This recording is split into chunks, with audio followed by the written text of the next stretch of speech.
আসসালামু আলাইকুম ওয়া বারাকাতুহু। কুরআনের মুদ্রণের ইতিহাস। মুদ্রণ যন্ত্রের আবিষ্কারের আগ পর্যন্ত কুরআন শরীফ হাতেই লেখা হতো। প্রত্যেক যুগেই এমন কিছু নিবেদিত প্রাণ কুরআনের লিপিকার মজুদ ছিলেন, যাদের একমাত্র কাজ ছিল কুরআন শরীফ লেখা। মুদ্রণ যন্ত্র আবিষ্কারের পর ইউরোপের হামবুর্গ নামক স্থানে হিজরি 1113 সনে সর্বপ্রথম কুরআন শরীফ মুদ্রিত হয়, কিন্তু মুসলিম জাহানে নানান কারণে প্রথম দিকে মুদ্রিত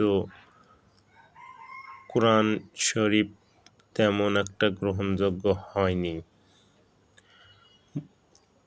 মুসলমানদের মধ্যে সর্বপ্রথম মাওলানা উসমান রাশিয়ার সেন্ট পিটার্সবার্গ শহরে 1787 খ্রিস্টাব্দে কুরআন মুদ্রণের কাজ করেন।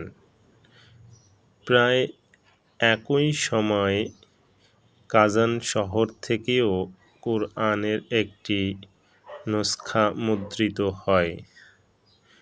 1787 খ্রিস্টাব্দে ইরানের তেহরানে লিথো মুদ্রণযন্ত্রে প্রথম কুরআন শরীফের একটি কপি মুদ্রিত হয়। এরপর থেকে বিশ্বের বিভিন্ন অঞ্চলে ব্যাপকভাবে ছাপাখানার মাধ্যমে কুরআন মুদ্রণের রেওয়াজ চালু হতে থাকে।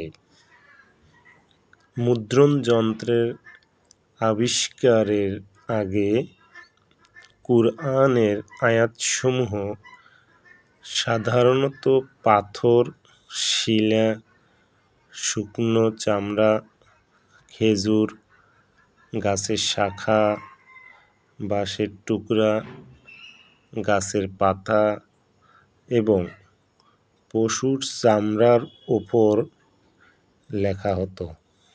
ধন্যবাদ, ভালো থাকবেন, চ্যানেলটি সাবস্ক্রাইব করবেন। আসসালামু আলাইকুম।